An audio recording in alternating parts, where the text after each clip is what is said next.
بیان آیا ہے علی ظفر صاحب کی طرف سے، میں اسے کہوں گا وہ بیان کیا تھا کہ ہم IMF کو خط لکھنے جا رہے ہیں کہ وہ پاکستان میں الیکشن میٹرز کے حوالے سے یہاں پہ اپنا رول ادا کرے، اور انڈائریکٹلی یہ کہ وہ پاکستان کے ساتھ جو معاہدے ہوئے ہیں، معاشی معاہدے ہوئے ہیں، ان کے اوپر قدغن لگائے، سٹاپ لگائے، پاکستان کی مالی امداد بند کرے، جو قسطیں دینی ہیں وہ بند کرے۔ یہ ملک دشمنی نہیں ہے، یہ ملک کیا صرف پاکستان مسلم لیگ نون کا ہے؟ کیا یہ ملک جو ہے وہ صرف نواز شریف شہباز شریف کا ہے؟ یہ پاکستان کے جو 22-23 کروڑ عوام ہیں، آپ ان کے ساتھ دشمنی کر رہے ہیں۔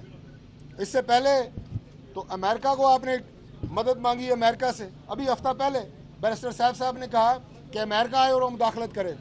آپ مجھے یہ بتائیں کہ آپ کو اعتراض ہو سکتا ہے اپنے سسٹم کے اوپر، میں نے ساری تفصیل آپ کے سامنے رکھی ہے، ادارے موجود ہیں، ان سے رجوع کریں۔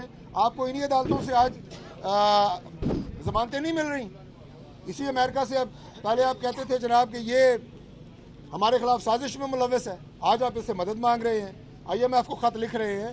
خدا کا واسطہ ہے، یہ ملک دشمنی ہے، اس سے پاکستان کو نقصان ہوگا، اس سے پرہیز کریں۔ اور ایک آخری بات میں آپ کو یہ عرض کروں کہ جس طرح انہوں نے پاکستان میں مختلف اداروں کے سربراہان اور الیکشن کے پروسیس میں جو افسران مختلف جگہ پہ ڈیوٹی کرتے رہے، فیس بک کے اوپر ان کی تصاویر لگا کے، اس کے اوپر خیر ایک قانونی کارروائی بھی ہو رہی ہے، کیا وہ اور ان کی فیملیز، کیا آپ سمجھتے ہیں کہ آپ ان کی جان کو اور ان کی سلامتی کو خطرے میں نہیں ڈال رہے؟ اس طرح کا رویہ پاکستان میں الیکشن کے بعد کبھی بھی دیکھنے میں نہیں آیا۔ یہ تمام وہ عوامل ہیں جو نہ اس نظام کے ساتھ مخلص ہیں، نہ پاکستان کے ساتھ ان کی جو دکھاتے ہیں یہ محبت اور وابستگی، وہ اسی وقت ہو سکتی ہے کہ جب پاکستان کے آئینی اداروں کا احترام ہو اور with in the ambit of law آپ بھی آگے بڑھیں، ہم بھی آگے بڑھیں گے، دودھ کا دودھ اور پانی کا پانی ہوگا۔ بہت شکریہ۔